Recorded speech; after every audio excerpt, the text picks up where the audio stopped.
નમસ્કાર, આપ જોઈ રહ્યા છો નેશન પ્લસ ન્યૂઝ. હું છું આપની સાથે હિરલ પંડ્યા. દેશભક્તિ અને રાષ્ટ્રભાવનાના અમૃત મહોત્સવ જેવા વાતાવરણ વચ્ચે નર્મદા જિલ્લાના મુખ્ય મથક રાજપીપળા ખાતે હર ઘર તિરંગા અભિયાન 2026 અંતર્ગત અત્યંત ભવ્ય અને ઉત્સાહવર્ધક તિરંગા યાત્રાનું આયોજન કરવામાં આવ્યું હતું, જેમાં રાજપીપળાના નગરજનો મોટી સંખ્યામાં જોડાયા હતા. રાષ્ટ્રધ્વજના સન્માન અને નાગરિકોમાં રાષ્ટ્રભાવનાનો સંદેશ વધુ બળવત્તર બનાવવાના ઉદ્દેશ્ય સાથે યોજાયેલી આ તિરંગા યાત્રાનું રાજપીપળાના ધાબા ગ્રાઉન્ડ એટલે કે સ્પોર્ટ્સ કોમ્પ્લેક્સ ખાતેથી શાનદાર પ્રસ્થાન થયું હતું. આ યાત્રાને સ્થાનિક ધારાસભ્ય ડોક્ટર દર્શના દેશમુખ તથા જિલ્લા કલેક્ટર ગંગા સિંઘે સંયુક્ત રીતે લીલી ઝંડી ફરકાવીને રવાના કરી હતી.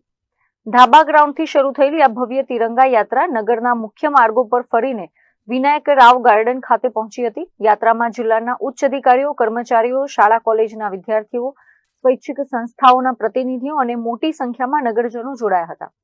દેશભક્તિના ગીતોના મધુર સૂરથી રાજપીપળાના રાજમાર્ગો ગાજી ઉઠ્યા હતા અને સમગ્ર નગર રાષ્ટ્રભક્તિના રંગમાં રંગાઈ ગયું હતું. આ ભવ્ય તિરંગા યાત્રા સમગ્ર રાજપીપળા વાસીઓ માટે એક વિશેષ આકર્ષણનું કેન્દ્ર બની હતી અને લોકોમાં અનેરો દેશભક્તિનો ઉત્સાહ જોવા મળ્યો હતો. નર્મદા જિલ્લામાં રાજપીપળા ખાતે પણ સ્પોર્ટ્સ મેદાન ઉપરથી તિરંગા યાત્રાનું પ્રસ્થાન કરવામાં આવ્યું છે અને આ તિરંગા યાત્રામાં સર્વે શાળાના વિદ્યાર્થીઓ, કોલેજના વિદ્યાર્થીઓ, સર્વે એનજીઓ, ભારતીય જનતા પાર્ટીના સર્વે કાર્યકર્તાઓ અને જિલ્લા વહીવટી તંત્રના સર્વે અધિકારીઓ દ્વારા જ્યારે આ તિરંગા યાત્રાનું પ્રસ્થાન કરવામાં આવ્યું ત્યારે આજના આ પ્રસંગે હું જ્યારે આ તિરંગા યાત્રામાં ઉપસ્થિત રહી ત્યારે મારી સાથે આ જિલ્લાના વહીવટકર્તા અને જિલ્લાના કલેક્ટર શ્રી ગંગાસિંહજી અને સાથે જિલ્લાના સર્વે અધિકારીશ્રીઓ, પૂર્વ ભારતીય જનતા પાર્ટીના અધ્યક્ષ, ડેરી સુગરના ચેરમેન એવા શ્રી ઘનશ્યામભાઈ પટેલજી અને સર્વે કાર્યકર્તાઓ સાથે જ્યારે આ રેલીને પ્રસ્થાન કરવામાં આવ્યું ત્યારે અદ્ભુત રેલીનું આ આયોજન થયું છે અને આ આયોજન દ્વારા જે ભારતીય જનતા પાર્ટીના કાર્યકર્તાઓ પણ જ્યારે ઉપસ્થિત રહ્યા ત્યારે સર્વે લોકોને હું ખૂબ ખૂબ અભિનંદન સાથે શુભકામનાઓ પાઠવું છું.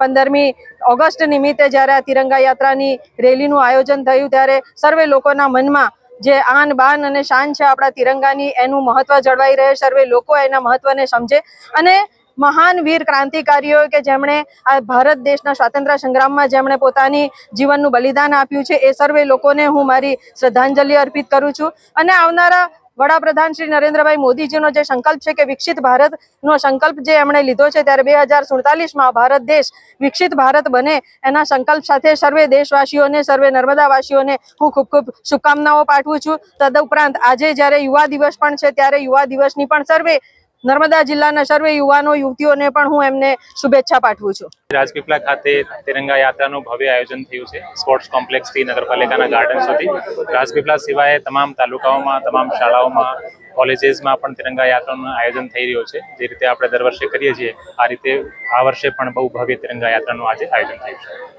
ખાસ કરીને કઈ કઈ જગ્યાએ આપણા તાલુકામાં, દરેક તાલુકામાં કેટલા લોકોને ખાસ કઈ રીતનો ઉત્સાહ છે? દરેક કોલેજીસ અને સ્કૂલ્સમાં આ વખતે તિરંગા યાત્રાનું બહુ સારું આયોજન થયું છે. રાજપીપળા ખાતે આજ બહુ મોટી સંખ્યામાં અહીંયા તિરંગા યાત્રાનું આયોજન થયું છે અને ડેડિયાપાડા, સાગબારા, ગરુડેશ્વર, તિલકવાડા બધી જગ્યાએ કોલેજીસ અને સ્કૂલ્સમાં પણ આયોજન થયું છે. Deepak Jagtap, Nation Plus News, Narmada. સમાચારોના સતત અપડેટ મેળવવા માટે અમારી નેશન પ્લસ ન્યૂઝની યુટ્યુબ ચેનલને સબસ્ક્રાઇબ કરો, બેલ આઇકન દબાવો અને જોડાયેલા રહો ફેસબુક, ઇન્સ્ટાગ્રામ અને ટ્વિટર પર.